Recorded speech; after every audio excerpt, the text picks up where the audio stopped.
सभी को सादर प्रणाम। वैदिक गणित अंतर्राष्ट्रीय कार्यशाला के चौथे दिन आज हम यहाँ फिर से उपस्थित हुए हैं और आज हमारे साथ बहुत ही प्रोमिनेंट स्पीकर हैं डॉक्टर राजेश कुमार ठाकुर जी। और इस सत्र की अध्यक्षता के लिए professor Mukesh Kumar Sharma sir, department of mathematics, हमारे सामने उपस्थित हैं। साथ ही साथ प्रोफेसर जयमाला ma'am, doctor Saru Kumari ma'am, doctor Sandeep Kumar sir भी हमारे साथ में यहीं उपस्थित हैं। मैं आग्रह करती हूँ प्रोफेसर मुकेश कुमार सर से, सर आए और राजेश कुमार सर के बारे में कुछ जानकारी दें। धन्यवाद sir. A very good morning to all of you. I welcome you all on the fourth day of this international workshop. And in the first session will be a lecture delivered by Dr. Rajesh Thakur. Dr. Rajesh Thakur is an assistant professor in SCRT, Delhi.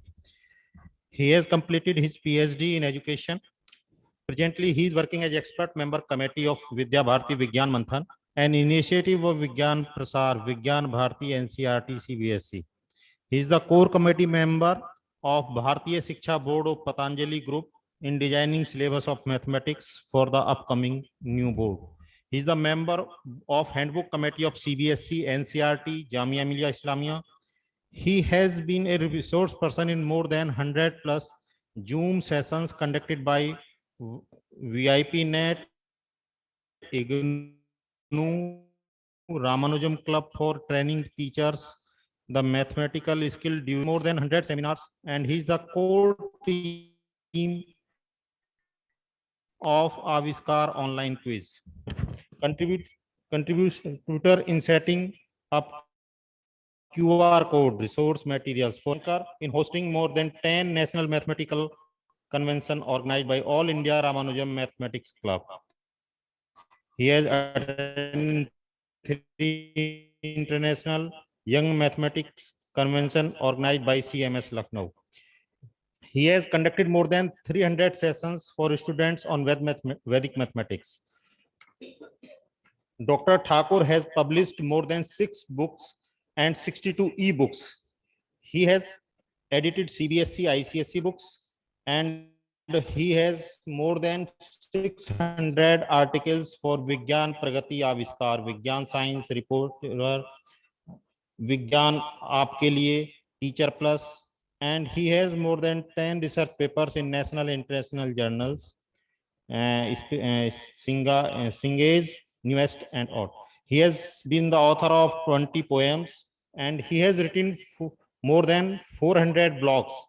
And you will be surprised to know that more than 7 lakh readers for these blogs.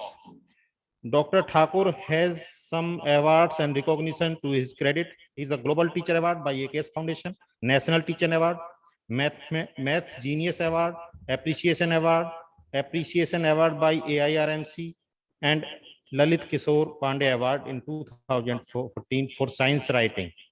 He has so many contributions and he has conducted more than 100 mathematics seminar during in year 2000 for national mathematical year. I welcome you, sir.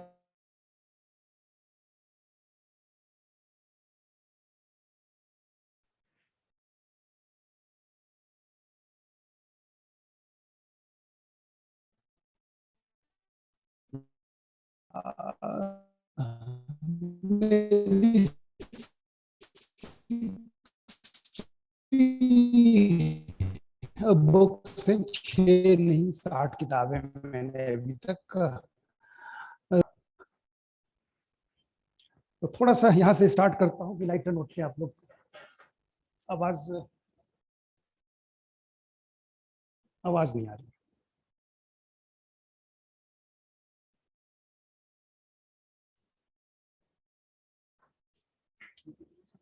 हाँ PPT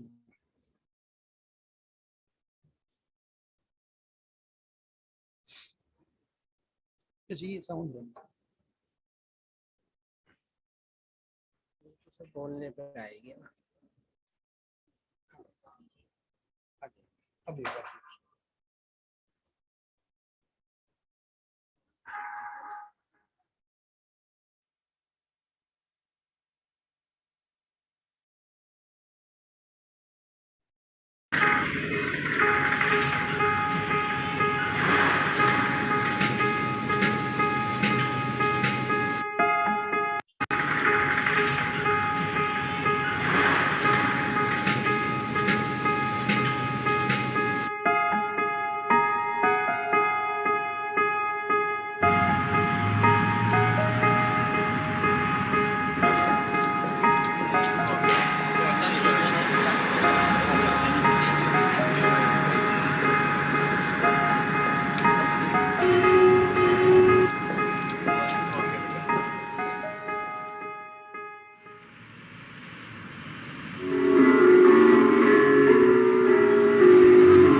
ठीक है, आपको परेशान करता रहूंगा। छोटी सी video थी, मेरे ख्याल से मतलब आप लोग बखूबी समझ रहे हैं। पहली स्थिति ये थी कि जब एस्केलेटर और स्टेयर केस में से लोगों को चुनना था तो लोग स्टेयर अवॉइड कर रहे थे, एस्केलेटर ज्यादा प्रेफर कर रहे थे। जब एस्केलेटर के ऊपर पे पियानो का बोर्ड लगा दिया गया तो लोगों ने एस्केलेटर का इस्तेमाल कम कर दिया और सभी लोग सीढ़ियों का इस्तेमाल करने लगे। संदेश बस इतना ही था कि जब भी हम जिस उद्देश्य के लिए इकट्ठा हुए हैं, वैदिक गणित या इस तरह की जितनी भी कार्यशालाएं हैं, उसकी उपयोगिता तब तक सार्थक नहीं होगी जब तक हम उसको इनकॉर्पोरेट अपने सिलेबस में ना कर लें, क्योंकि हमारा जो माइंडसेट है वो कंप्लीटली उतना ही एक्सेप्ट करता है जो एग्जामिनेशन के लिए हमारे लिए इम्पोर्टेंट है। तो यदि इनकॉर्पोरेट भी कर दिया जाए और एग्जाम में क्वेश्चंस ना आए तो भी कितने बच्चे पढ़ेंगे, इसके ऊपर पे भी संशय रहेगा। चलिए आगे चलते हैं।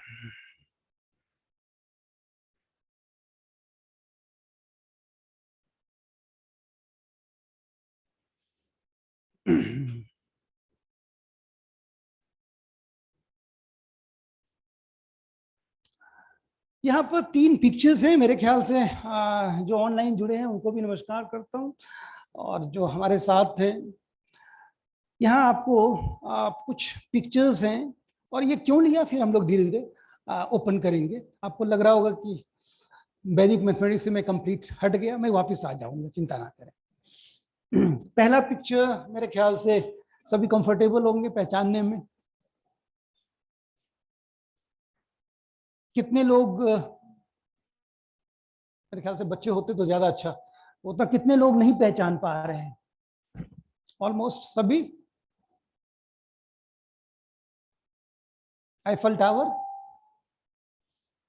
चलिए मतलब इंटरेक्टिव रखेंगे। मतलब आईफल टावर में 72 मैथमेटिशियंस और इंजीनियर्स का नाम अंकित है। हमारे यहाँ इस तरह का कोई भी मॉन्यूमेंट नहीं है जिसमें हम, ये एक सम्मान करने का जरिया है, चाहे वो फोरियर की बात करें, पॉइजन की बात करें, इन सभी ग्रेट मैथमेटिशियंस में 72 मैथमेटिशियंस और इंजीनियर्स जिन्होंने इस कंस्ट्रक्शन को बनाने का काम किया, उन सभी लोगों की को श्रद्धांजलि स्वरूप उनका नाम इस पर अंकित है। हमारे यहाँ भी अंग्रेजों के जमाने में बने हुए दिल्ली में इंडिया गेट है, जिसमें लगभग फर्स्ट वर्ल्ड वॉर में जितने भी लोग मरे उनका नाम अंकित है। टॉपिक मैंने इसलिए लिया था राइज एंड फॉल। जब तक आप अपने लोगों का सम्मान नहीं करेंगे, सम्मान करने का तरीका अलग अलग हो सकता है, तब तक हम बच्चों को अपनी भारतीयता या भारतीयता के ऊपर पे गर्व करना नहीं सिखा सकते। दूसरा फोटो मेरे ख्याल से बखूबी जानते होंगे अनिल अंबानी।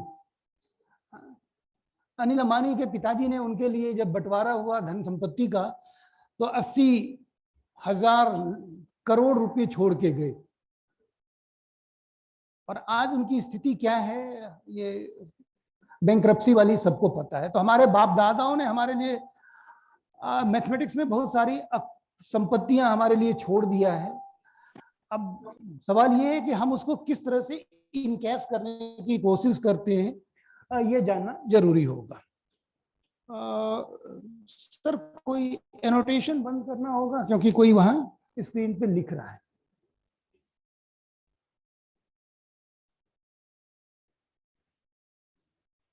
एक मिनट।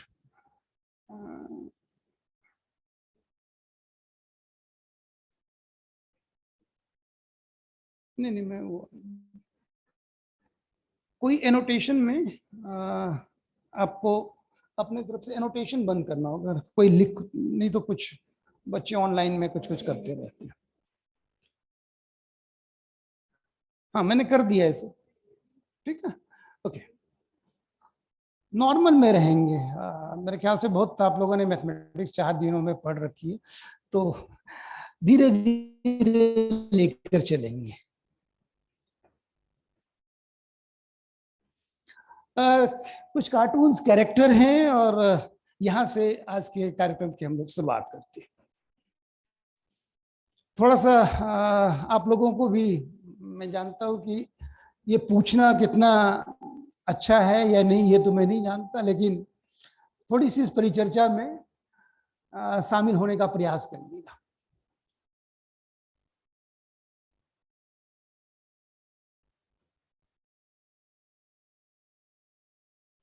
जी, पहला कार्टून पेपा पिग, दूसरा डोरेमोन, तीसरा, ठीक है मैं नॉर्मल, फिर हम लोग मैथमेटिक्स करेंगे तो थोड़ा सा आप लोग लाइटर नोट पे आ जाएं। चौथा एंग्री बर्ड, पांचवा और फिर छठा। ये मैथमेटिकल कार्टून है। ये कार्टून मैथमेटिकल है। चार्ल्स डॉक्सन, जिनको लिविस कैरोल कहते हैं, उन्होंने एक बुक लिखी थी एलिस इन वंडरलैंड, उसके ऊपर पे ये कार्टून बनी हुई है, एलिस इन वंडरलैंड, ठीक है। फिर चलते सबसे ऊपर अमिताभ बच्चन, उसके नीचे मेरे ख्याल से, जब मैं थोड़ा सा इसको ऊपर कर देता हूं जी, ये स्ट्रिप, हाँ ठीक है वो थोड़ा सा लगेगा, हाँ बताएं। शाहरुख खान, तीसरा, चौथा, पांचवा, हाँ मैं थोड़ा नीचे ही करने की कोशिश करता हूं जी। मतलब पॉलिटिक्स की बात करें, सिंगिंग की बात करें, या फिर इंटरनेशनल लीडर्स की बात करें, लगभग सभी को कुछ ना कुछ पता है। चलिए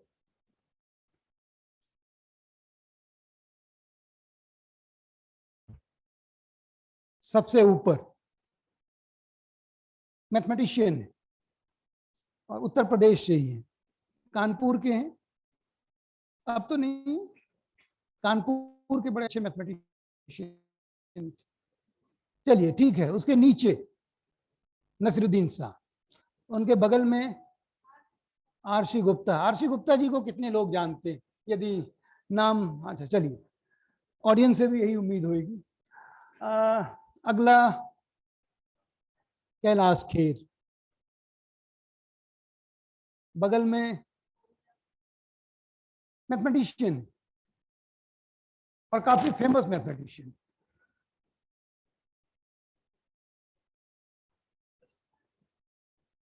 सबसे ऊपर वाले को पहचानते होंगे मेरे ख्याल से।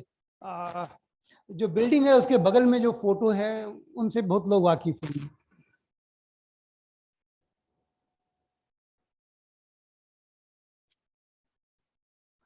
जो कमोबेश सार था कि कार्टून की बात हो, बेशक आप ना देखते हो, आप अपने बच्चों के साथ देख रहे हो, फिर भी कार्टून के कैरेक्टर्स हमारे दिल में बसा हुआ है।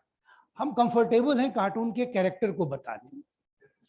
पॉलिटिक्स की बात हो, किसी भी सिंगर्स की बात हो, लीडर्स की बात हो, इंडियन हो बाहर वाले हो, हम लोग लगभग जानते हैं। मैथमेटिक्स में उतना ही जानते हैं जितना एग्जाम ओरिएंटेड। ठीक है, सबसे कोने में हरिश्चंद्र जी हैं।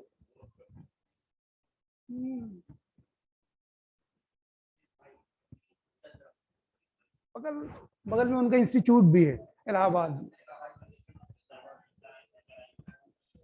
और सबसे ऊपर में है गणेश प्रसाद जी, नाम सुना होगा। और सबसे कोने में जो ब्लैक पिक्चर है वो है बद्रीनाथ प्रसाद की। काफी फेमस मैथमेटिशियन रहे।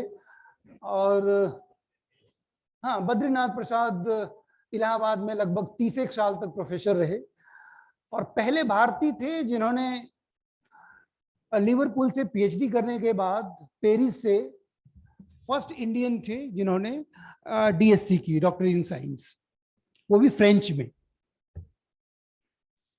चलिए,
गजेशानाय भालचंद्राय श्री गणेशाय धीमहि एक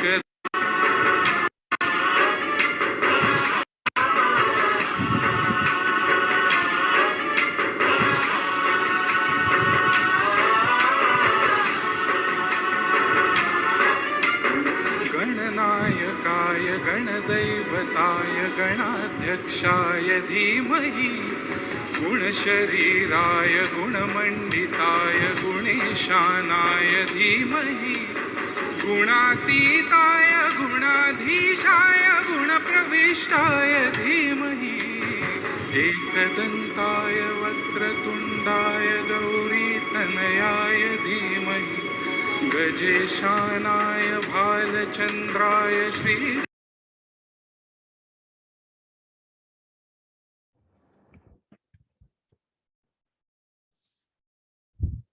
मैथमेटिशियन है, बता दिया आपको।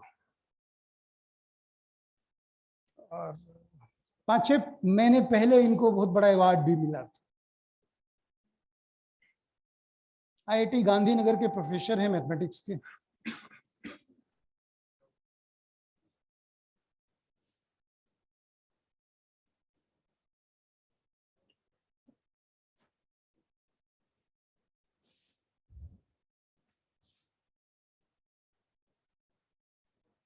डॉक्टर अतुल दीक्षित। ठीक, ओके।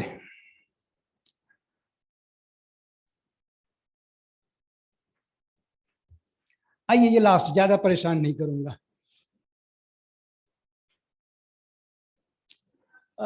ऊपर पे लिखा हुआ है ऑलराउंडर। ऑलराउंडर क्यों लिखा है उसके ऊपर पे बात करेंगे।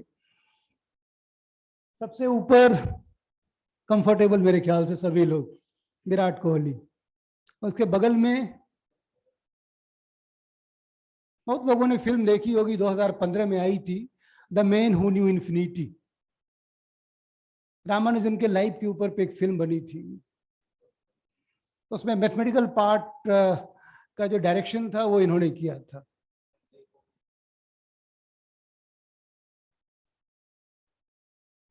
कोशिश करें। अभी 3-4 दिन पहले रामानुजन के एक कांस्टेंट का डिस्कवरी जो है हुआ है, उसमें इनका भी कंट्रीब्यूशन रहा है। और 2012 में रामानुजन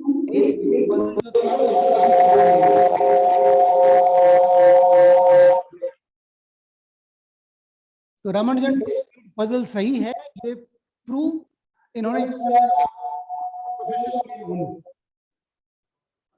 ऑलराउंडर प्रोफेसर के स्विमर भी है और इनका बेटा बहुत अच्छा स्विमर भी। ओके,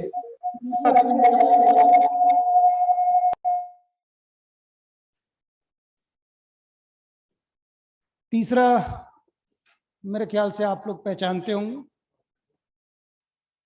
अभी हमने फोटो दिखाया था, गाने सुनाए थे आपको अतुल दीक्षित जी की। ठीक है। चौथा मंजुल भार्गव, एनईपी कमेटी में मेंबर भी हैं। पांचवा भी पहचानते होंगे, के रामा सुब्रमण्यम, आईआईटी के प्रोफेसर्स भी हैं और पतंजलि बोर्ड में मैथमेटिक्स का पूरा करिकुलम यही डिजाइन कर रहे हैं। चलिए,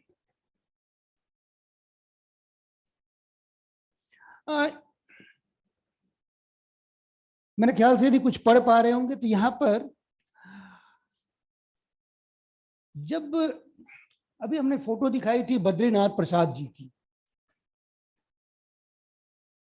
तो बद्रीनाथ प्रसाद जी का जब देहांत हुआ तो उनके जो प्रोफेसर से प्रोफेसर डेंजॉय, उन्होंने एक मैसेज भेजा था और मेरे ख्याल से मैसेज आप लोग कुछ पढ़ पा रहे होंगे।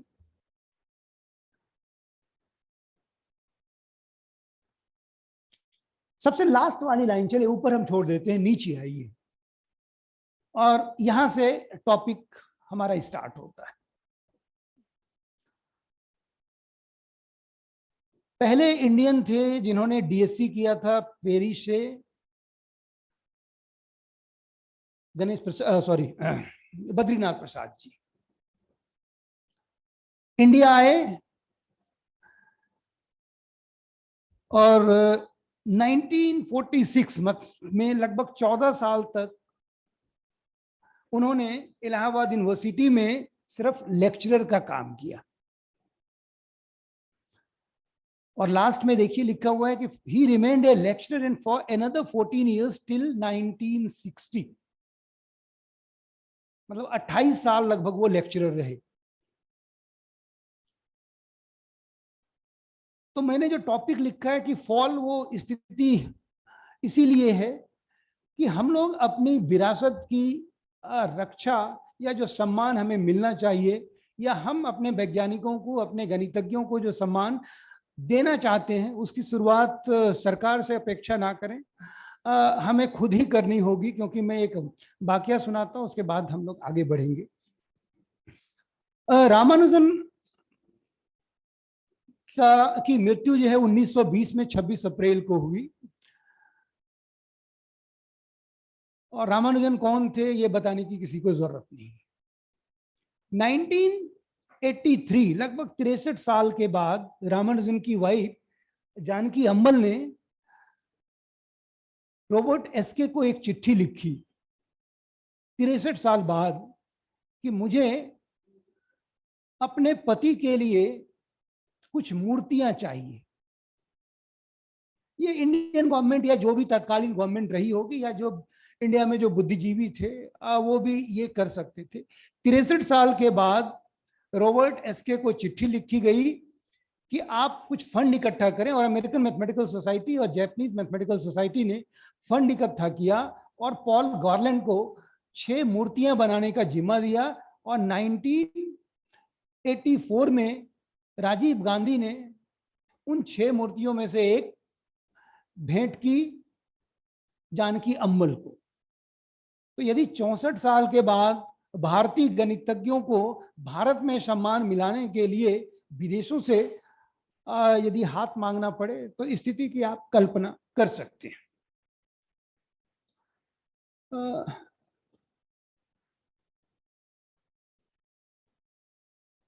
मेरे ख्याल से एक मिनट, ये शशि थरूर सभी जानते हैं। शशि थरूर की एक किताब है, किताब थोड़ा सा जो ऑनलाइन व्यूअर्स हैं उनके लिए, किताब का नाम है the elephant, the tiger and the cell phone. इस किताब में जेबीएस हाल्डन एक ब्रिटिश वैज्ञानिक थे, उनका एक कोट लिखा हुआ है। उस कोट में जेबीएस हाल्डन ने लिखा है कि today in India Ramanujan could not get even a lectureship in a rural college because he had no degree. 11वीं में 3 बार फेल हो गए, 12वीं की नहीं, यूनिवर्सिटी गए और वहां से उनको बीए की डिग्री जो आज के रिसर्च के ऊपर पे मिली थी, हाइपरज्योमेट्रिक सीरीज के ऊपर पे, तो पीएचडी के लगभग इक्विवेलेंट। 1919 में जब वो इंडिया आए तो बहुत सारी यूनिवर्सिटी ने, मद्रास यूनिवर्सिटी और कलकत्ता यूनिवर्सिटी ने उनको ऑफर किया चेयर कि आप हमारे यहाँ आए और हमारी शोभा बढ़ाएं। तो उन्होंने बड़ा अच्छा लिखा है कि much less could he get a post through UPSC, the fact is a disgrace to India. I am aware that he was offered a chair in India after becoming an FRS. But it is scandalous that India's great men should have to wait for foreign recognition. If Ramanujan's work had been recognized in India as early as it was in England, he might never have immigrated and might be alive today. ये रामानुजन की जब 75वीं वर्षगांठ हम लोग मना रहे थे, जिससे 2012 में हमने 125वां वर्षगांठ मनाया, तो 75वें वर्षगांठ मनाने में जेबीएस हाल्डन ने ये लिखा कि यदि वो इंडिया में होते तो उनको एक लेक्चरर की भी डिग्री किसी भी गांव में भी किसी कॉलेज में नहीं मिलती, क्योंकि वो 12वीं पास नहीं थी। तो हमारे यहाँ जो एजुकेशन के फॉल का जो रीजन रहा या है, उसमें कहीं ना कहीं कुछ जो हमारी व्यवस्थाएं हैं उसका भी कसूर है और कुछ हम लोगों का कसूर है। क्योंकि मैं थोड़ा सा फिर वापस चलता हूं और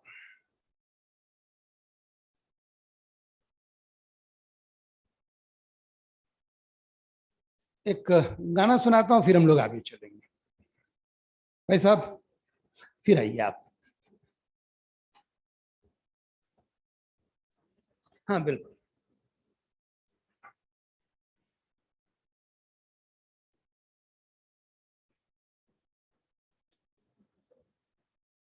ऊपर वाला।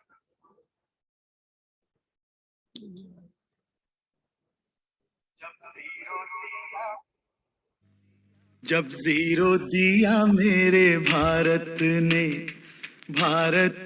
मेरे भारत ने, दुनिया को तब गिनती आई, तारों की भाषा भारत ने दुनिया को पहले सिखलाई। देता न दशमलव भारत तो यूं चांद पे जाना मुश्किल था। धरती और चांद की दूरी का अंदाजा लगाना मुश्किल चलिए, था। महेंद्र कपूर के पूरे पश्चिम फिल्म का गाना सबको पता है। 2017 में एक कॉन्फ्रेंस हुई थी, आपको मेरे ख्याल से पता होगा।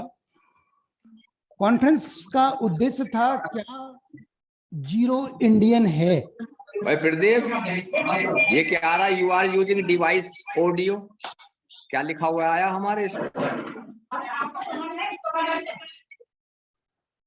और वाशिंगटन पोस्ट में एक आर्टिकल छपा था, और उस आर्टिकल का कटिंग में मैंने आपके लिए लिखा है कि Indians are convinced they discovered zero, can they prove it. फिर सवाल जहां से मैंने स्टार्ट किया था वही है, हल्दी हमारी पेटेंट, नीम हमारा पेटेंट, कई 100 सालों से हम लोग चिल्लाए आ रहे हैं कि जीरो हमारी है। विदेशियों ने भी काफी इसके ऊपर पे लिखा कि जीरो ने वर्ल्ड को कैसे ट्रांसफॉर्म किया।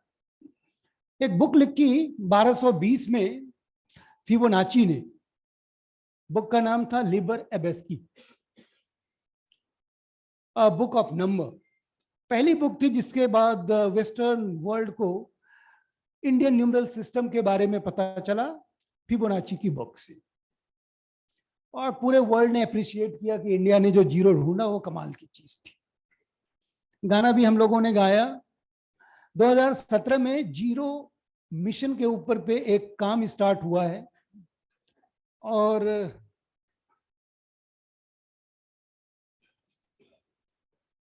हाँ, फिर यदि इसी कुंभकर्णी नींद से हम लोग सोते रहे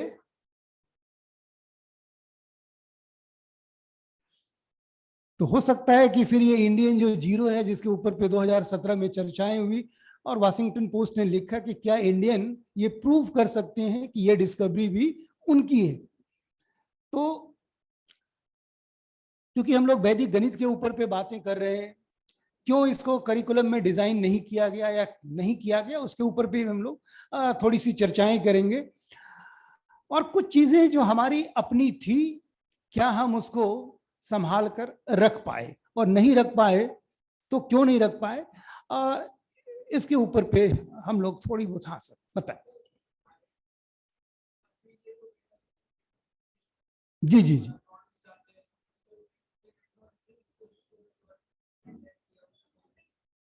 हाँ हाँ बिल्कुल, आप हम लोग बात करेंगे, ठीक। हाँ, मेरे ख्याल से क्वेश्चन आंसर सेशन होगा तो हम लोग इसके ऊपर पे भी चर्चा करेंगे।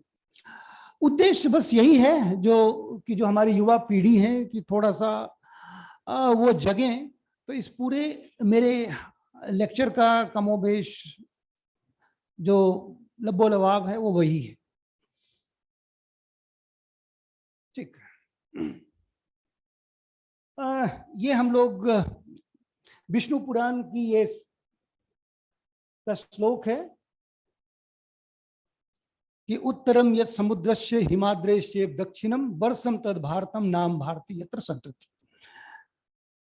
कि समुद्र के उत्तर में और हिमालय के दक्षिण में जो भी देश है वो भारत है, और यहाँ रहने वाले सभी लोग भारतीय हैं। बगल में नक्शा है, जब अशोक राजा हुआ करते थे। अब इंटरनल मैटर कहें या हम लोगों का वही कुंभकर्णी नींद की जो चीजें हैं वो हमसे जाती जा रही हैं, हम इसको वापस कैसे रीगेन करें, इसके ऊपर पे थोड़ी सी चर्चा हम लोग करेंगे। मैं बात कर रहा था प्रोजेक्ट जीरो की, 2017 में जब स्टार्ट हुआ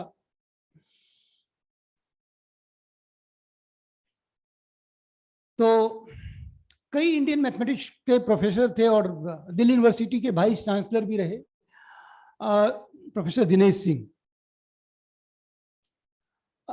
उस कॉन्फ्रेंस में दिनेश सिंह ने, जो भाई साहब आप पूछ रहे थे, उसका उत्तर भी दिनेश सिंह जी ने दिया था उसमें, उस कॉन्फ्रेंस में, कि हमारी जो चीजें हैं वो कंप्लीटली बिखरी हुई है। ये बख्शाली मैन्युस्क्रिप्ट है। जब इसकी कार्बन डेटिंग की गई तो ये पता चला कि ये 4 BC का है, 4th सेंचुरी BC का है, ये पता चला कार्बन डेटिंग से। और ये पेशावर में एक किसान को, जब वो अपने खेत में हल चला रहा था, तो उस खेत में हल चलाते समय उसको 30-40 पत्ते मिले। उसी में से ये एक पत्ता है जिसमें सबसे पहली बार 0 का जिक्र मिलता है।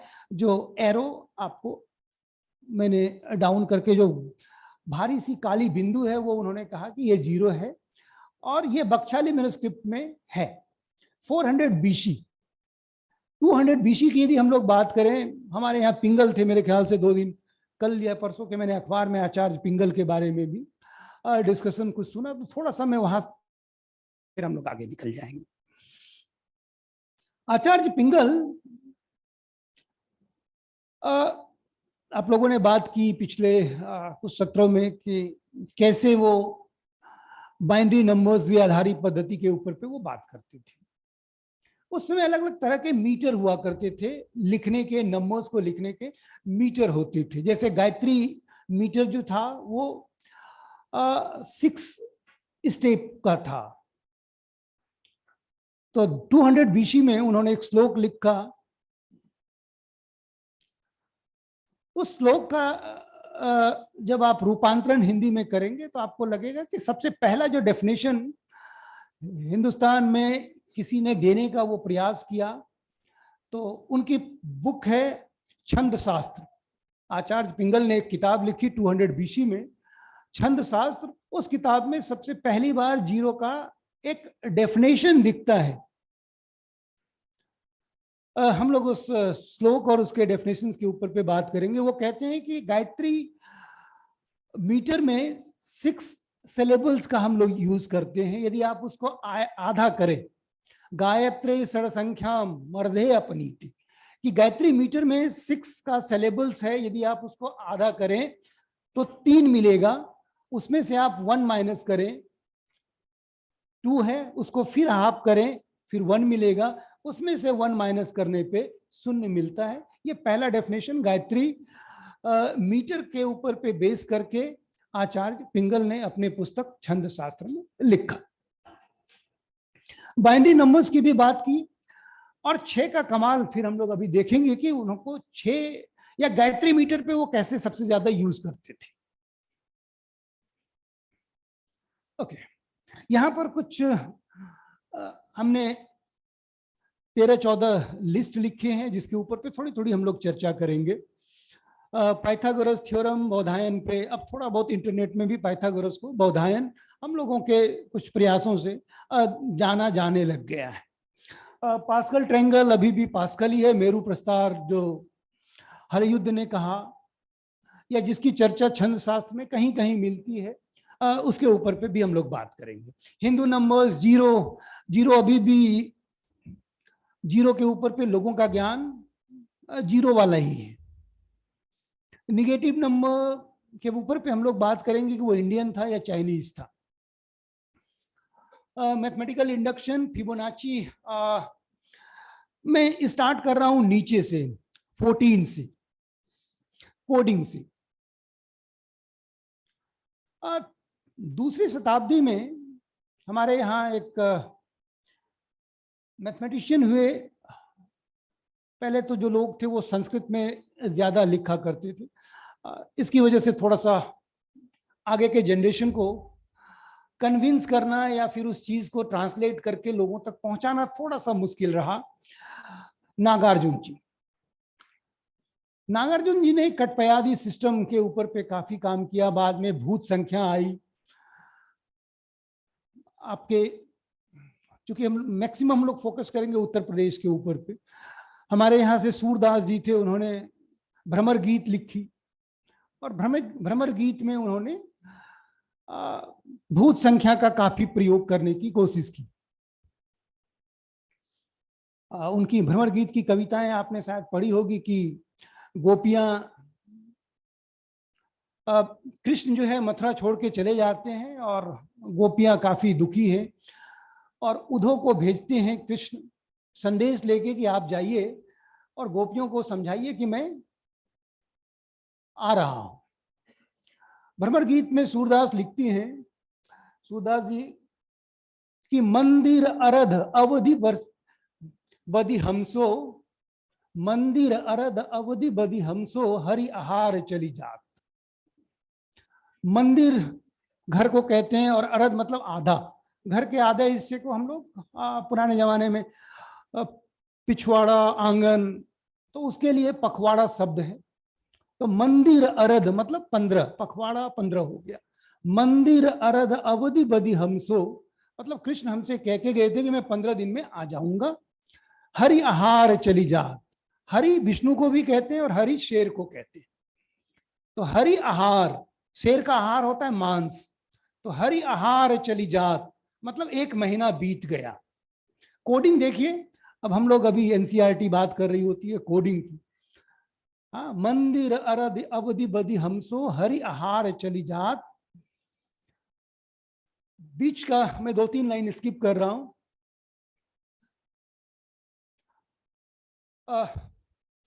उसके बाद है नखत वेद ग्रह जोरी अर्ध करी ताही बनत हम खात।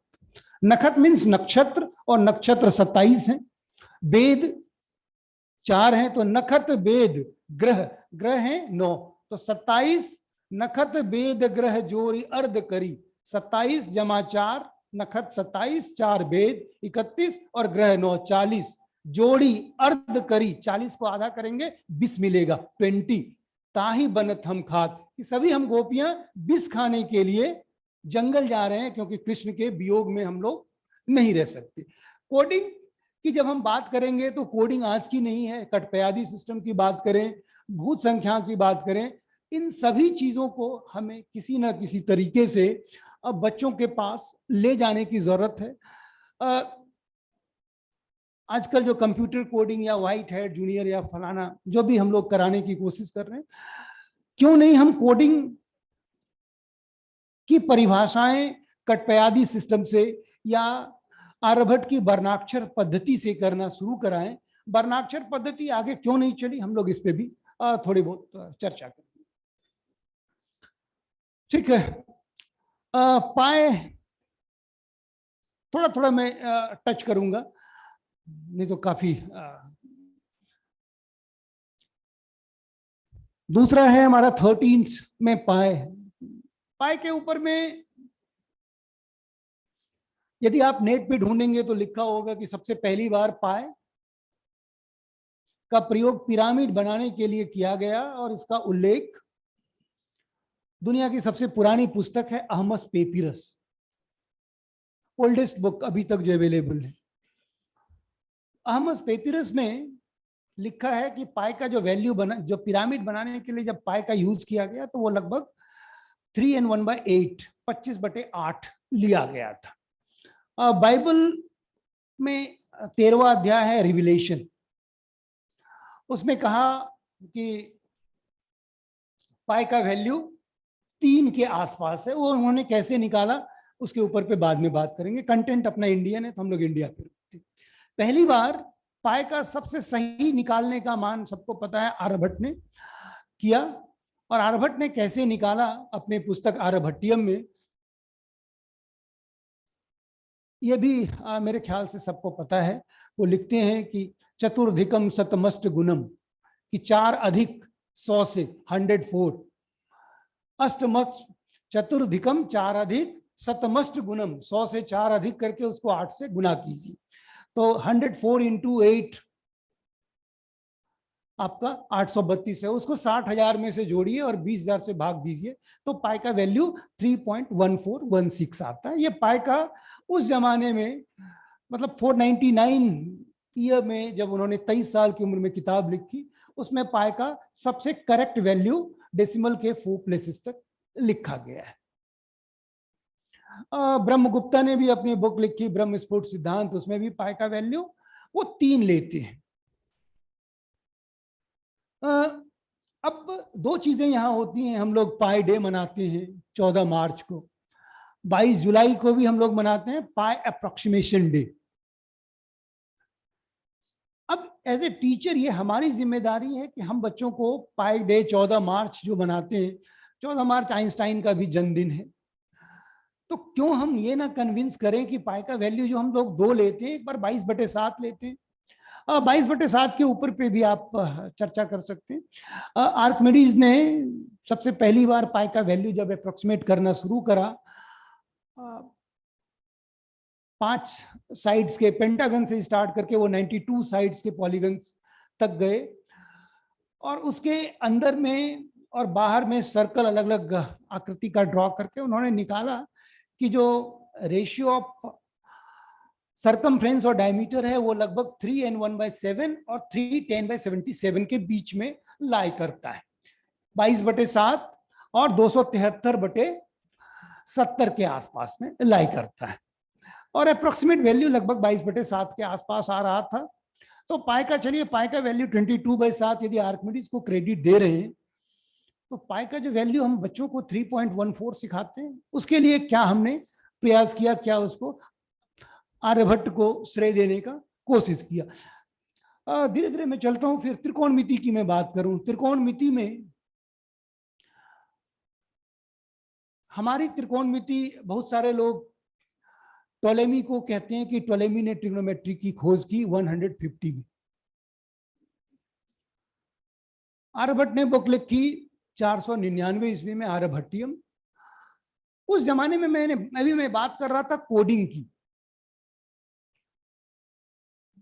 तो आर्यभट्ट ने जो डिग्रीज निकाली थी, अभी हम बच्चों को सिखाते हैं 0 degree, 30 degree, 45 degree, 60 degree, 90 degree. Aryabhata ने 3 डिग्री 45 मिनट के डिफरेंस के ऊपर पे पूरी की पूरी श्रेणी बना दी थी। अब हम क्या, अभी का वैल्यू, आर्यभट्ट का जो वैल्यू है, उन्होंने वो कोडिंग की थी। गाने हमें बड़े अच्छे लगते हैं और हमें याद हो जाते हैं। मक्खी फक्की भक्की झक्की, म कोडिंग करें, क ख ग घ अंघ 1 2 3 4 5, प फ ब भ म 21 22 23 24 25। तो मक्खी, म की, अंकाना बामनो गति, राइटिंग बाएं से लिखते हैं हम लोग, म खी, तो ख और फिर म, तो ख का मतलब क ख 2 और म 25, 225 डिग्री 225 मिनट, मतलब 3 डिग्री 45 मिनट का वैल्यू आप कैसे निकालेंगे। फकी 224, मक्खी फक्की भक्की। तो ये सारा कोडिंग हम लोग उसके ऊपर पे बात करेंगे कि आर्यभट्ट ने जो कोडिंग की, जो श्लोक बनाया, क्या हम अगली पीढ़ी को उस श्लोक के द्वारा 3 डिग्री 45 मिनट, 7 डिग्री 30 मिनट के भी मान को बच्चों को निकालना सिखा सकते हैं। बड़ा आसान सा है, ज्यादा मुश्किल नहीं है। और उन्होंने 3 डिग्री 45 मिनट ही क्यों लिया, उसके पीछे का क्या रीजनिंग रहा, हम लोग उसके ऊपर पे थोड़ी सी चर्चा करेंगे। बाइनरी नंबर्स के बारे में चूंकि आपने पिछले सेशन में काफी बात की, मैं थोड़ा सा उससे आगे लेके चलूंगा।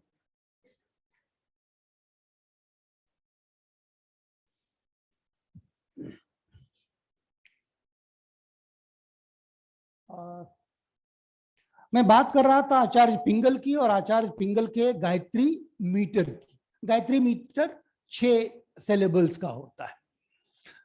यदि मुझे ए का पावर 21 निकालना हो, मेरे ख्याल से विजिबल है या नहीं, तो ए का यदि वैल्यू मुझे 21 तक निकालना हो, ए टू द पावर 21, तो एक तो तरीका ये है कि मैं ए को 21 बार मल्टीप्लाई करूं और वैल्यू निकाल दूं। दूसरा तरीका ये है कि ए 21 को मैंने ए पे पावर 10 का स्क्वायर 10 टू द 20 इंटू ए किया। मेरे ख्याल से जो ऑनलाइन वाले होंगे वो अच्छे से देख पा रहे होंगे, आप लोगों को विजिबल है, ठीक। अब ऊपर पे ए टू द पावर 21 यदि मैं 6 मीटर पे चलूं, गायत्री मीटर पे चलूं, तो सिर्फ 6 स्टेप में ए का पावर 21 निकाल सकते हैं। 2 पे पावर 21 की बात करें, 2 पे पावर 21 को देखिए 6 मीटर पे हमने इंट्रोड्यूस किया है। 2 को 21 बार हम बच्चे को मल्टीप्लाई करना सिखा सकते हैं कि 2 को 21 बार मल्टीप्लाई करो और आंसर आएगा 2097152। यदि मैं इतना ना बताना चाहूं, गायत्री मीटर का यूज करूं, तो 2 to the power 21 को हमने लिखा 2 का स्क्वायर इंटू 2 का स्क्वायर, और वो पूरा मैंने स्टेप दिखाया हुआ है। जो यहाँ हमारे साथ ऑडियंस है मैं उनके साथ पीपीटी शेयर कर लूंगा, आप लोग परेशान ना हो। जो ऑनलाइन है मेरे ख्याल से वो उनको इजीली विजिबल होगा। तो गायत्री मीटर का प्रयोग करके आचार्य पिंगल ने 2 का पावर 21 6 स्टेप में निकाला। 21 बार 2 को मल्टीप्लाई करना नहीं पड़ा, 6। अब थोड़ा सा हम लोग इसको और आगे चलते हैं।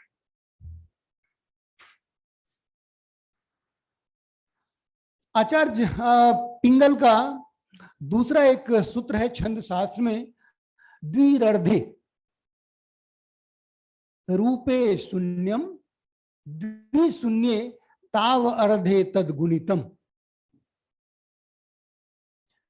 द्विअर्धे मतलब यदि कोई, if A number is divisible by 2, divide it by 2 and right 2। इस छोटे से श्लोक से आप कैसे, अभी 2 पे पावर 21 था, हम उसको कैसे मल्टीप्लाई करेंगे वो आप देखिएगा गायत्री मीटर पे।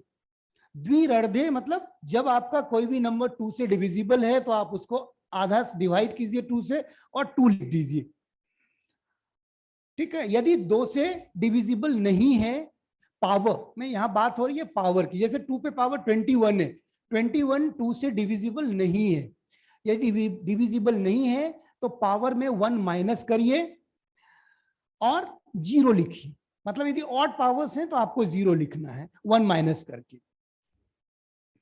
और यदि 0 आ जाए,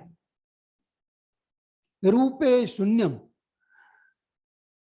0 आ जाए तो उसको 2 से मल्टीप्लाई करना है, और थोड़ा सा मेरे ख्याल से मैं ऊपर ले रहा हूं, और यदि 2 आ जाए तो आपको उसको स्क्वायर करना। ये 4 स्टेप है। अब 2 पे पावर 21 हमने उधर से देखा, अब आप देखिए फिर से अपने अपनी, मेरे ख्याल से आपके पास कॉपियां होंगी तो आप लोग ट्राई कर सकते हैं। 2 पे power 21 is not divisible by 2। तो पहला नियम कह रहा है कि यदि 21 पावर डिविजिबल नहीं हो 2 से तो 1 माइनस कीजिए। तो 21 में से 1 माइनस किया 20, और आपको क्या लिखना है 0। यदि डिविजिबल नहीं है तो आपको शून्य लिखना है, n बराबर 20, और आपको सीक्वेंस लिखना है 0। 20 इज डिविजिबल बाय 2। अब यदि 2 से डिविजिबल है तो आपको लिखना है 2। द्विशून्य, यदि 0 है डिविजिबल है तो आपका रिमाइंडर 0 आएगा, तो आपको 2 लिखना है।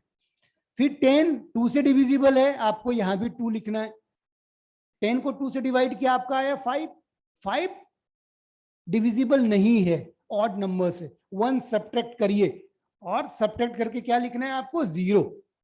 यदि ऑड पावर है तो 0 लिखना है, इवन पावर है तो 2 लिखना है। ये स्टेप है। तो 2 पे पावर 21 को मैं एक्सप्लोर कर रहा हूं। लास्ट लाइन में देखिए जो हमारा सीक्वेंस है वो क्या है, 0 2 2 0 2 2 0। अब थोड़ा सा आगे चलिए।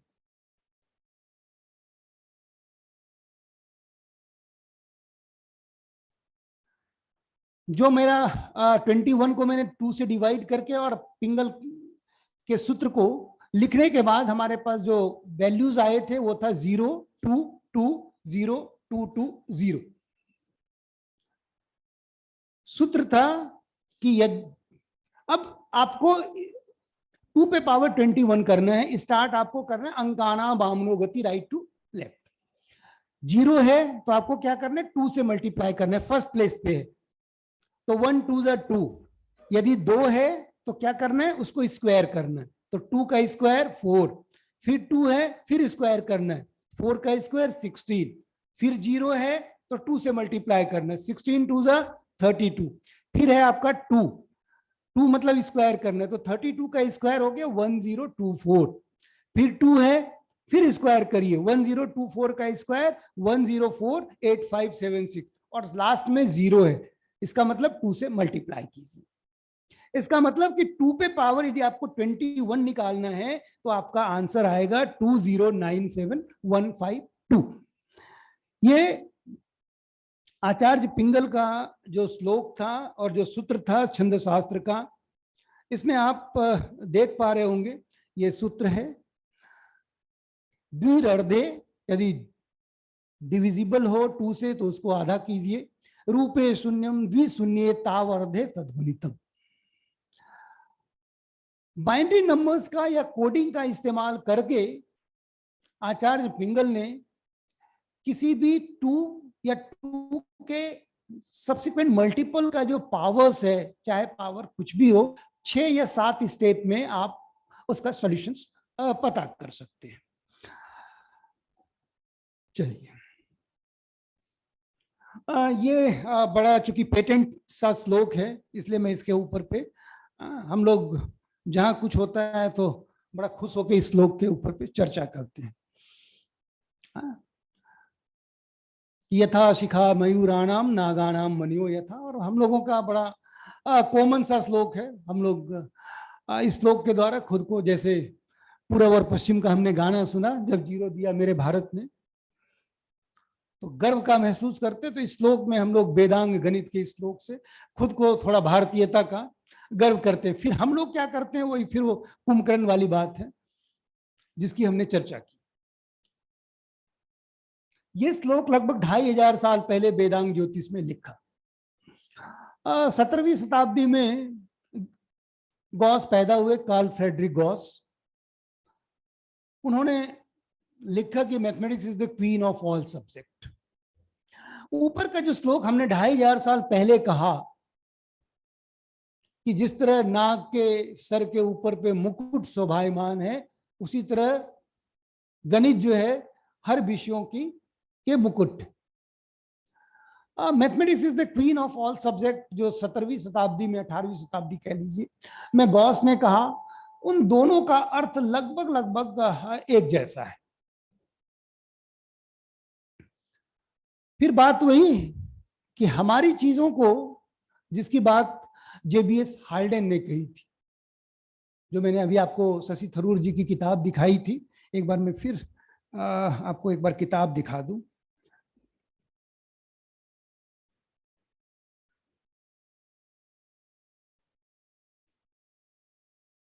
हाँ, ये शशि थरूर जी की किताब है, the elephant, the tiger and the cell phone. इस किताब में जेबीएस हाल्डेन का कोट की मैंने बात की कि वो क्या कहते हैं कि यदि इंडियन टैलेंट रामानुजन को इंडिया में ही पहचान लिया होता, उनको विदेश जाने की जरूरत नहीं होती, तो वो आज जिंदा होते। क्योंकि वहां ब्राह्मण थे तो नहाते भी थे, ठंड लग जाती थी, अक्सर वो बीमार रहे। 2 चीजें फिर हम लोग रामानुजन से आएंगे। हम लोग बात कर रहे थे अभी मंजुल भार्गव का। बड़े खुश होते हैं जब हम अखबार में फोटो होती है, जैसे फोटो एक अखबार की कटिंग है, इंडियन ऑरिजिन मैथमेटिशियन मंजुल भार्गव विंस फील्ड मेडल। 2014 में इनको फील्ड मेडल मिला। 2018 में हमारे लिए फिर खुशी का मौका आया, हमने बड़े अच्छे ढंग से सेलिब्रेट किया कि Indian origin mathematician Akshay Venkatesh gets prestigious Fields medal.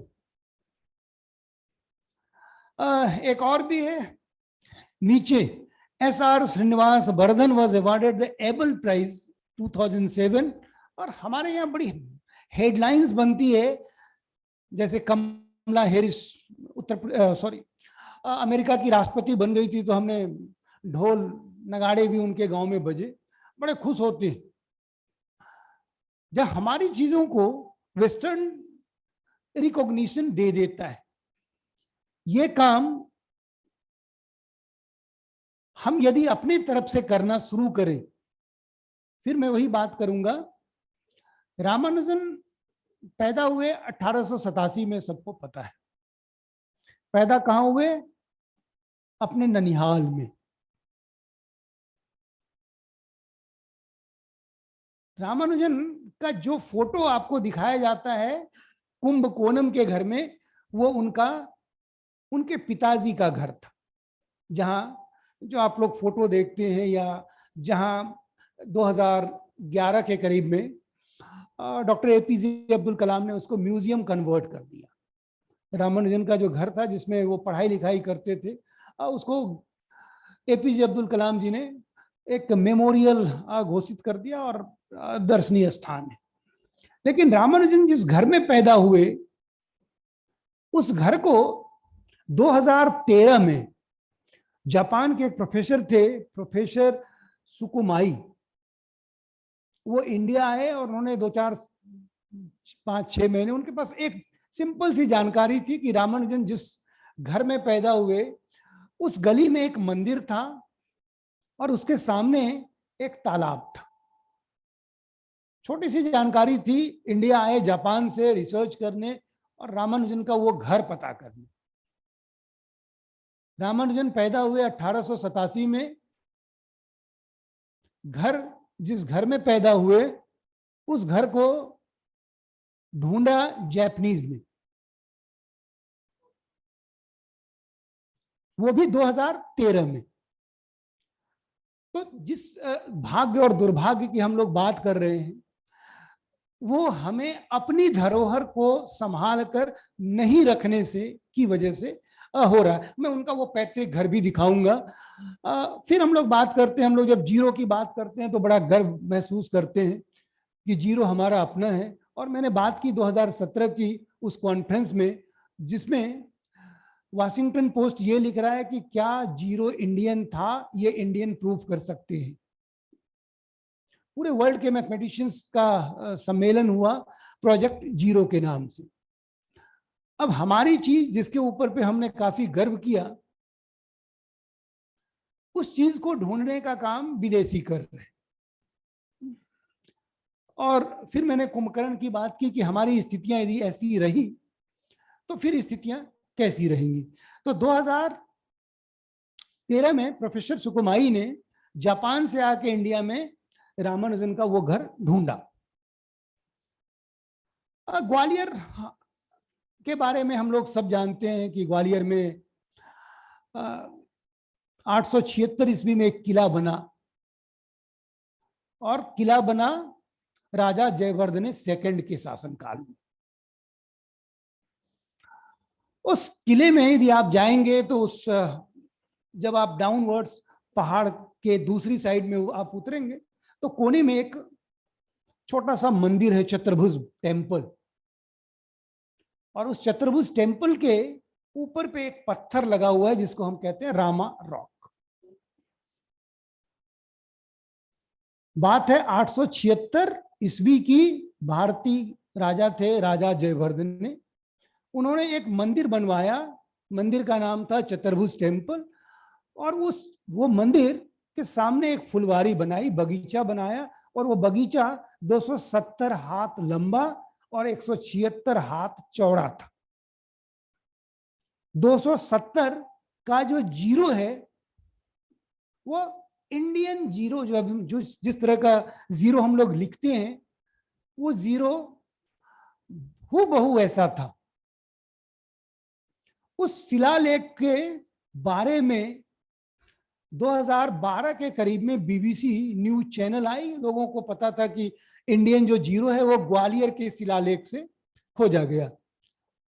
लेकिन फिर वही है स्थिति कि वो ढूंढा फिर किसने, बीबीसी न्यूज चैनल वाले आए और उन्होंने ढूंढा और उसका नाम हो गया जीरो टेम्पल, शून्य का मंदिर। अभी आप जाएंगे तो शून्य टेम्पल। चीजें हमारी ढूंढने का काम हमने नहीं करना है। रामानुजन पैदा हुए इंडिया में, इरोड के जिस घर में पैदा हुए उस घर को 100 साल से ज्यादा समय के बाद जापानीज ढूंढते हैं। रामानुजन ने 1920 में मरने के कुछ दिन पहले एक थ्योरम दिया जिसको हम कहते हैं डेथ बेड पजल। वो पजल सही है या नहीं इसकी खोज 2012 में प्रोफेसर केन ओनो ने की। तो हमने क्या किया, हमने सिर्फ जब जीरो दिया मेरे भारत ने, ये गाना गाया। तो जो हमारे साथ ऑनलाइन में यदि कुछ बच्चे जुड़े होंगे तो मेरे ख्याल से ये समय है जिसकी मैंने बात स्टार्ट में की अनिल अंबानी से कि उनके धीरू भाई अंबानी, अनिल अंबानी के लिए भी बहुत सारी संपत्ति छोड़ के गए, लेकिन आज मुकेश अंबानी कहाँ है और अनिल अंबानी कहाँ है? हमारे बाप दादाओं ने हमारे लिए क्या छोड़ा उसके ऊपर पे बेहतर तरीके से हम लोग जानते हैं। अभी हम लोग और भी डिस्कस करेंगे। हम लोगों ने उसको आगे बढ़ाने में अपना कितना योगदान दिया। मैं मैक्सिमम जब भी कहीं मेरा लेक्चर होता है मैं वही फिर पूछता हूँ, जीरो ढूंढा किसने? तो मैक्सिमम ऑडियंस का एक ही जवाब आता है, आर्यभट्ट। मेरे ख्याल से 300-400 लेक्चर्स का जो सार है, तो मेरे ख्याल से 400 लेक्चर्स यदि मैंने दिए होंगे तो 350 से ज्यादा में आर्यभट्ट ने ही जीरो ढूंढा। लेकिन आर्यभट्ट ने कहीं नहीं लिखा कि मैंने जीरो ढूंढा। ना आर्यभट्ट की जो किताब थी आर्यभट्टियम, या आर्यभट्ट ने जिस शिक्षा जो नंबर सिस्टम का यूज किया, वर्णाक्षर पद्धति, उसमें बिना जीरो के उन्होंने पूरे नंबर्स को लिखने का कोशिश किया। जो ट्रिग्नोमेट्रिकल सारणी उन्होंने बनाई वो भी बिना जीरो के प्रयोग से। तो फिर जीरो ढूंढा किसने? ये जानकारी हमने गाने से तो जीरो ढूंढवा दिया, आगे की जानकारी हमने अपने नेक्स्ट जनरेशन तक पहुंचाने का काम नहीं किया। चलिए मैं थोड़ा सा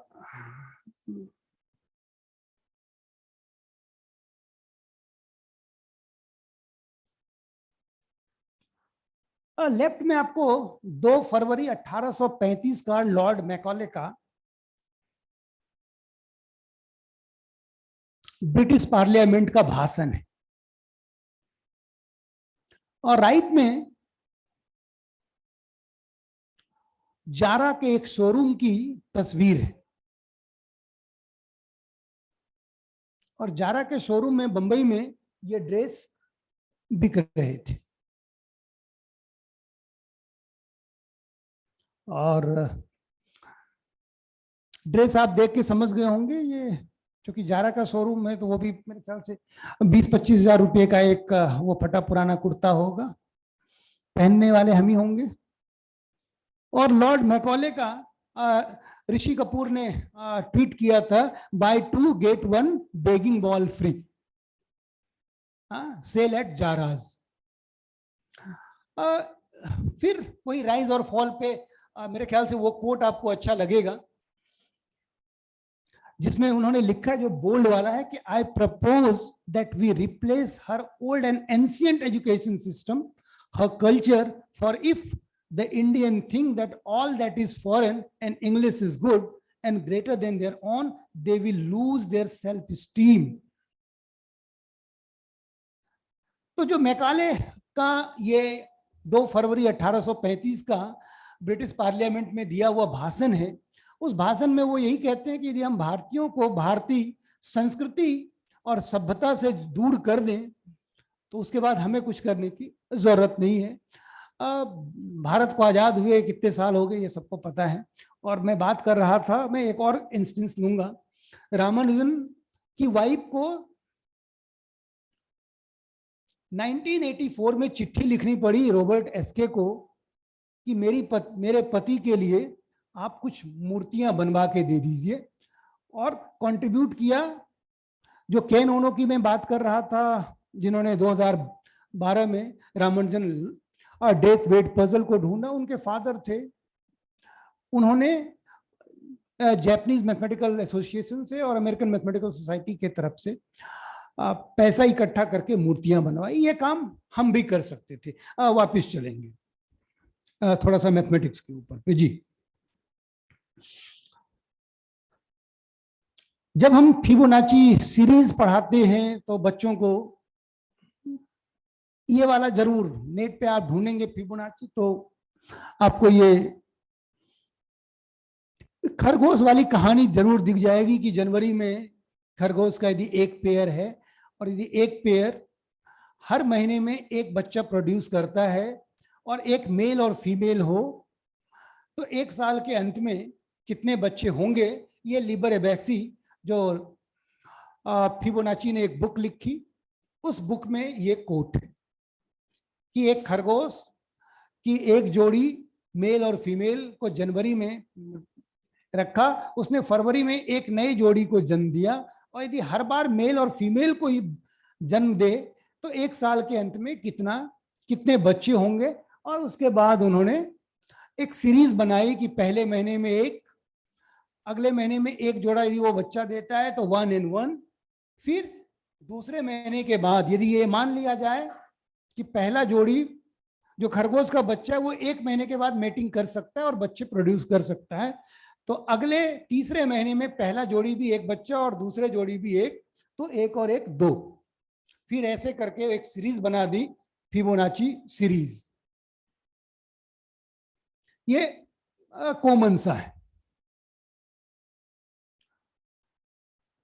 इसके बारे में बिरहंक थे जिन्होंने 8वीं शताब्दी में फिबोनाची सीरीज के ऊपर पे काफी काम किया। बिरहंक ने 9वीं शताब्दी के करीब में हेमचंद्र जी ने भी काम किया गुजरात में। हलयुद्ध ने भी काम किया 10वीं शताब्दी में।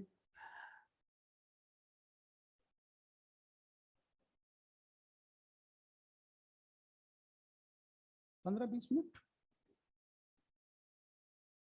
अच्छा ठीक, मुझे पता नहीं था। ठीक है, 15 मिनट, ओके। क्या हमने इंडियन मैथमेटिशियंस के बारे में पढ़ाया? खरगोश तो हमने पढ़ाया, लेकिन हमारे एक मैथमेटिशियन थे नारायण, साउथ इंडियन मैथमेटिशियन थे, केरला स्कूल ऑफ मैथमेटिशियन। उन्होंने कॉ प्रॉब्लम दी, नारायण कॉ प्रॉब्लम, जिसके ऊपर पे आजकल काफी विदेशों में कोडिंग हो रही है कि गाय हर 4 साल के बाद एक नया बछड़े को जन्म देता है, और यदि वो बछड़ा फिर हर बार बछड़ा फीमेल ही हो तो 17 साल के बाद कितने बछड़े हो जाएंगे।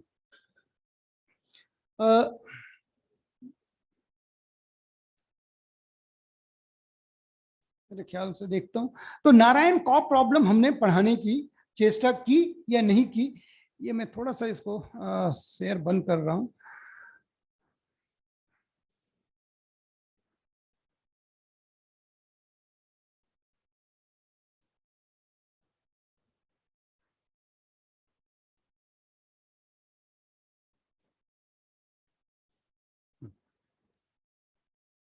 एक सेकेंड।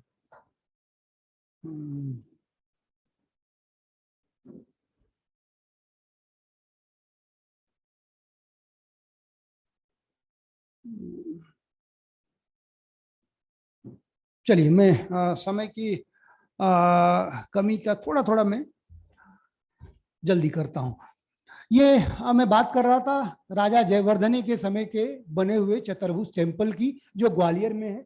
ये वो मंदिर है, उसकी स्थिति आप देख रहे हैं, और उस मंदिर के शिलालेख जिसको हम रामा रॉक कहते हैं, जिसमें 270 लिखा है, जिसमें से हमने 0 लिया। फटाफट, हाँ, ये है नारायण का कॉ प्रॉब्लम। कि a calf produces 1 calf every year beginning its 4th year. Each calf produces 1 calf at the beginning of each year. How many calves are there altogether after 17 years? ये नारायण का कॉ प्रॉब्लम है। अब बिल्कुल मिलता जुलता है और उससे ज्यादा सोफिस्टिकेटेड, और इसके ऊपर पे मेरे ख्याल से 1970 से काफी काम हो रहा है, और कंप्यूटर कोडिंग में नारायण कॉ प्रॉब्लम के ऊपर पे यूएस में काफी काम हो रहा है। कभी हम लोग उस पर चर्चा करेंगे। चलिए, मैं ये है वर्णाक्षर पद्धति आर्यभट्ट की। इसमें जितने भी हिंदी के स्वर वर्ण थे, अ आ ई, अ आ के लिए उन्होंने 1 नंबर दिया, 10 to the power 0 मतलब 1।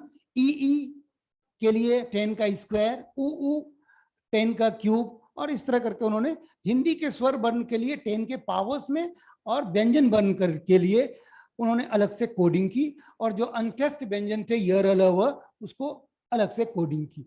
और इसी कोडिंग के द्वारा उन्होंने पूरा मैथमेटिक्स के नंबर्स को लिखने का प्रयास किया। मैं वेद पे तो नहीं आऊंगा, मैं थोड़ा सा, हाँ, ये श्लोक की मैं बात कर रहा था, गायत्री छंद के श्लोक की, जिससे सबसे पहली बार छंद शास्त्र से 0 का डेफिनेशन निकला कि गायत्री सर संख्या मर्धे अपनी थे। मैंने श्लोक आपको साथ शेयर किया था। रामायण में युद्ध कांड में, वाल्मीकि रामायण के युद्ध कांड में एक श्लोक मिलता है, और छोटा सा इंस्टेंस लूंगा, 10 मिनट के करीब है हमारे पास, कि रावण ने सुक को जासूस बना के राम की सेना में भेज दिया बंदर बनने के लिए, और यह पता करना था सुक को कि राम के सेना में कितने सैनिक हैं। और युद्ध कांड में, वाल्मीकि रामायण के युद्ध कांड में यह श्लोक है, और इस श्लोक में जितने भी नंबर्स हैं वो 10 के पावर में है। शतम शतम सहस्त्राणाम कोटि माहुर्मनिशम, और जो लास्ट लाइन है उसमें एक वर्ड लिखा है अमोघ। इसका यदि आप कोडिंग करें तो अमोघ का मतलब 10 टू द पावर 60। कितनी सच है और झूठ इसके ऊपर पे हम लोग अभी नहीं जाएंगे।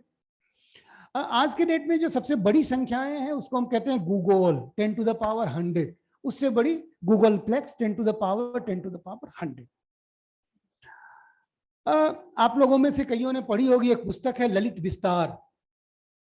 ललित विस्तार पुस्तक में महात्मा बुद्ध के जीवन चरित्र के बारे में लिखा गया है। और महात्मा बुद्ध की शादी, जब महात्मा बुद्ध सिद्धार्थ हुआ करते थे, उनकी शादी हो रही थी गोपा से, और गोपा से जब शादी हो रही थी तो गुरु अर्जुन देव को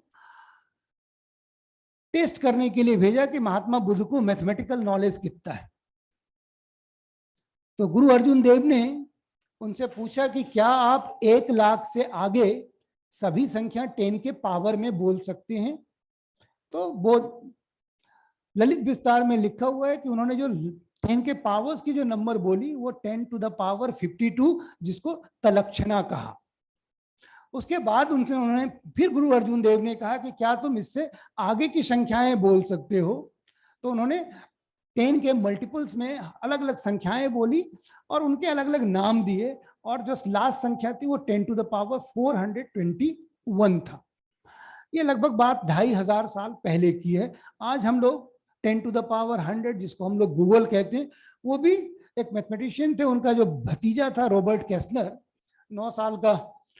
तो उन्होंने पूछा कि यार इसका क्या नाम रखें, तो कैस्लर ने कहा कि गूगल, तो वो गूगल हो गया। हमने अपने इतिहास को थोड़ा सा कहां तक पढ़ाने की कोशिश की। ये यहाँ पर श्लोक है, 1 लाख ओघ मतलब महोघ। मैं समय को देखते हुए, ठीक है, हाँ, ये है हलयुद्ध का श्लोक। 10वीं शताब्दी में हलयुद्ध ने एक संस्कृत का ये लाइन है, जिसके आधार पे आप पास्कल ट्रायंगल को डिकोड कर सकते हैं। पास्कल ने इस नंबर सिस्टम को, ये जो पास्कल ट्रायंगल के नाम से जानते हैं, ये लगभग 16वीं शताब्दी में पास्कल ट्रायंगल के ऊपर पे काम करना शुरू किया। ये मेरू प्रस्तार, मेरू मतलब पहाड़ जैसा ये दिख रहा है, तो मेरू प्रस्तार के ऊपर पे हलयुद्ध ने बात की। बहुत सारी बातें आपको छंद शास्त्र में भी मिल जाएगी। मैं थोड़ा सा आपको ट्रिग्नोमेट्री पे लेके चलता हूं, और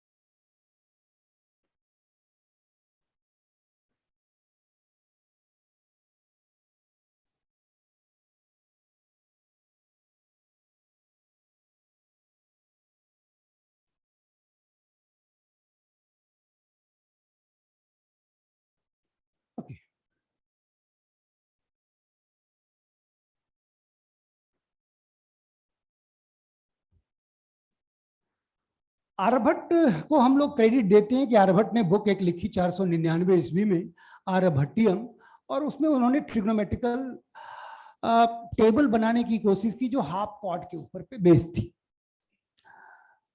आर्यभट्ट ने क्रेडिट दिया थे, ये कंप्लीट पता नहीं है। सूर्य सिद्धांत के में अर्ध ज्या, जिसको हम लोग कहते हैं, जो ज्या से साइन से साइनस बना, उसके ऊपर पे बाद में कभी सबको पता है। हाफ कॉर्ड से कैसे उन्होंने टेबल बनाई, हम लोग थोड़ा सा इसके ऊपर पे बात करते हैं। आर्यभट्ट ने देखा कि चूंकि पूरा सर्कल, हम लोग आजकल सर्कल के थ्रू ट्रिग्नोमेट्री नहीं पढ़ाते, आर्यभट्ट ने सर्कल की कल्पना की और सर्कल का एक क्वाड्रेंट 90 डिग्री का होता है और सर्कल को पूरे दिन के हिसाब से यदि एक क्वाड्रेंट को 24 हिस्से में बांटें तो 90 डिग्री अपॉन 24 3 डिग्री 45 मिनट का एक हिस्सा आता है। एक क्वाड्रेंट लिया उन्होंने क्वाड और उसी में से उसको 24 हिस्से में बांटा दिन रात के हिसाब से और वैल्यू आया 3 डिग्री 45 मिनट। तो आर्यभट्ट का जो टेबल था वो 3 डिग्री 45 मिनट के ऊपर पे बेस्ड था।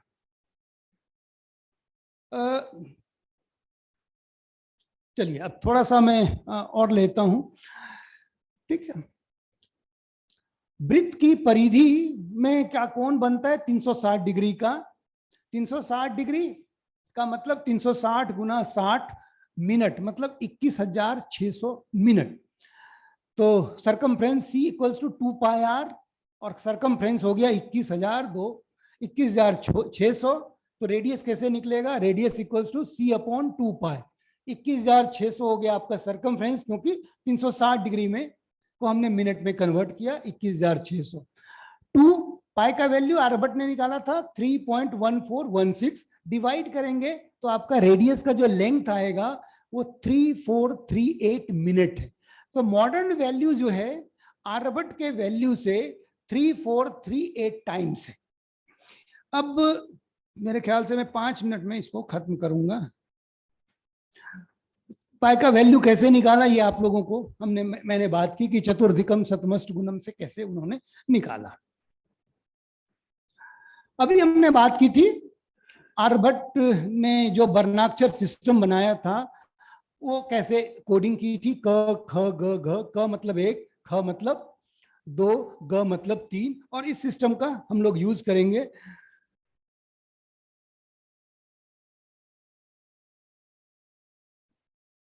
ये है आर्यभट्ट का ट्रिग्नोमेट्रिकल टेबल। मखी भखी फकी धकी नखी, ये पूरा है। मैं बस 4 पे फिगर रखूंगा और इसका मॉडर्न वैल्यू के साथ कोरिलेशन आपको दिखा रहा।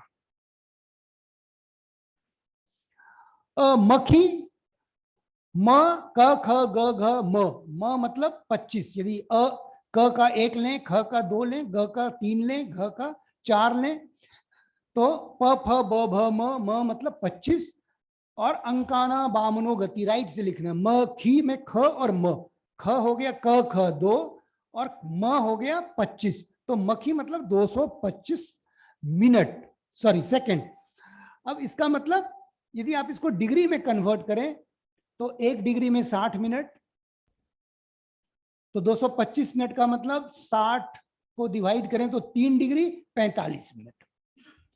तो मखी मतलब 225 और मॉडर्न वैल्यू निकालिए। साइन 3 डिग्री 45 मिनट का वैल्यू आएगा 224.85। उन्होंने 3 डिग्री 45 मिनट का मखी मतलब 225। फिर दूसरा वर्ड है भखी, भ प फ ब भ, भ मतलब 24 और ख हो गया 2, 224। तो 3 डिग्री 45 मिनट्स का ही डिफरेंस है, तो 7 डिग्री साइन 7 डिग्री 30 मिनट्स का वैल्यू आपका हो गया 225 और 224 दोनों को जोड़ दीजिए लगभग 449।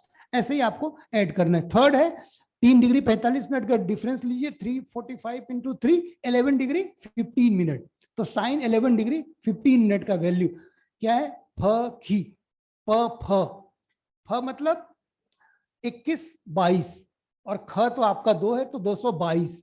तो 222 तीनों को पहले से प्लस कीजिए, 225 224 और 222 671 आता है। तो 11 डिग्री 15 मिनट का वैल्यू, मॉडर्न वैल्यू है 670.72 साइन में। तो ये वैल्यूज आर्यभट्ट ने 3 डिग्री 45 मिनट के डिफरेंस पे क्यों निकाला उसकी हमने चर्चा की और सारा का सारा टेबल इसी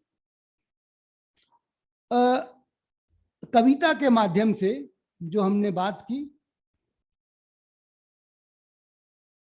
हम लोग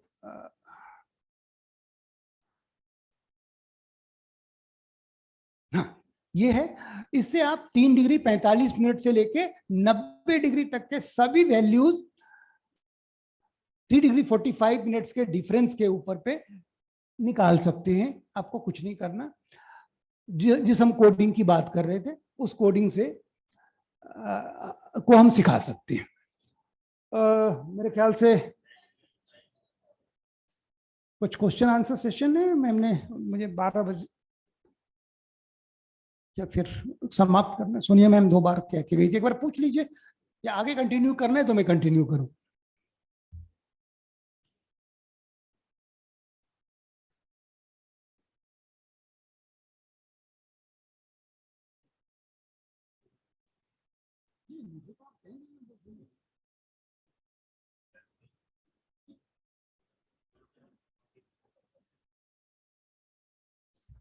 बहुत बहुत धन्यवाद सर, इतने सारगर्भित व्याख्यान के लिए बहुत बहुत धन्यवाद। अभी मैं आमंत्रित करना चाहूंगी प्रोफेसर मुकेश कुमार शर्मा सर को कि सर आए और सर को वोट ऑफ थैंक्स दें और साथ ही साथ मोमेंटो और सर्टिफिकेट के साथ में उन्हें सम्मानित करें।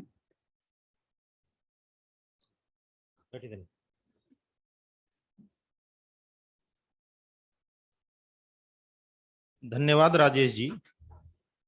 जिस आसान तरीके से और जिस तरीके से राजेश जी ने विषय की प्रस्तावना को आप सभी के सामने रखा है, किस तरीके से उन्होंने अपने व्याख्यान की शुरुआत की कि कुछ पिक्चर्स दिखाते हुए हम जो डेली हमारी जो रोजमर्रा की चीजें सामने आती हैं, खिलाड़ियों को हम जानते हैं, अभिनेताओं को जानते हैं, नेताओं को जानते हैं, लेकिन जब कभी भी विषय की बात आती है तो विषय के बारे में हम केवल वही चीजें पढ़ते हैं जो हमारे करीब मतलब पाठ्यक्रम में है।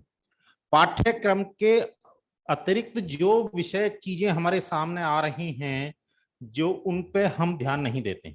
जिस तरह की कुछ चित्र उन्होंने दिखाए तो हरिश्चंद्र मेहता जो अनुसंधान केंद्र है वो अपने आप में एक जानी मानी गणित के विषय में किस तरीके से हरिश्चंद्र मेहता जी ने उस चीज को स्थापित किया था प्रयागराज इलाहाबाद में, और किस तरीके से हम गणेश जी को या किस तरीके से हमारे दूसरे गणितज्ञों को हम चित्र उनके नहीं पहचान पा रहे हैं लेकिन बाकी चीजों को हम देख पा रहे हैं। तो राजेश जी ने जिस तरीके से विषय को आप सभी लोगों के सामने रखा है उसको बड़े सुंदर तरीके से कि सूर्य सिद्धांत के माध्यम से पाई के मान की वैल्यू पाई की किस तरीके से हम निकालें, आर्यभट्ट की त्रिकोणमितीय तालिका को किस तरीके से मतलब हम काव्य के माध्यम से, कविताओं के माध्यम से, रामायण के श्लोकों के माध्यम से हम उन सब वस्तु चीजों को किस तरीके से आपके सामने रख रहे हैं। तो हमारे जो भी प्राचीन संस्कृति है उन चीजों को हम नहीं देख पा रहे हैं, अभी भी हम उनसे काफी दूर हैं। तो जिस तरीके से राजेश जी ने कहा कि ये सब चीजें पाठ्यक्रम में आनी चाहिए, पाठ्यक्रम में कहीं ना कहीं कुछ चीजें इस तरह का ऐड होनी चाहिए कि हम उन चीजों को पाठ्यक्रम में पढ़ेंगे तो हमारी रुचि पैदा होगी। अब अभी तक हो क्या रहा है कि चीजें हैं लेकिन पाठ्यक्रम में ना होने की वजह से हम केवल अपने पाठ्यक्रम तक ही सीमित हैं। तो मैं राजेश जी को अपनी तरफ से, अपने विभाग की तरफ से, विश्वविद्यालय की तरफ से धन्यवाद देता हूं कि जिस तरीके से उन्होंने मतलब गणित के उतार, गणित के चढ़ाव को रखा है कि rise of falls of mathematics की किस तरीके से हम देख रहे हैं कि कुंभकर्णीय, उन्होंने एक चित्र के माध्यम से बताया कि कैसे कुंभकर्णीय निद्रा में हम लोग स्वयं देख पा रहे हैं चीजों को। तो उस सभी के लिए मैं राजेश जी का अभिनंदन करता हूं, स्वागत करता हूं और मैं विभागाध्यक्ष प्रोफेसर शिवराज सिंह जी को आमंत्रित करता हूं कि वो प्रतीक चिन्ह और सर्टिफिकेट दे करके राजेश जी को सम्मानित करें। हाँ, थोड़ा सा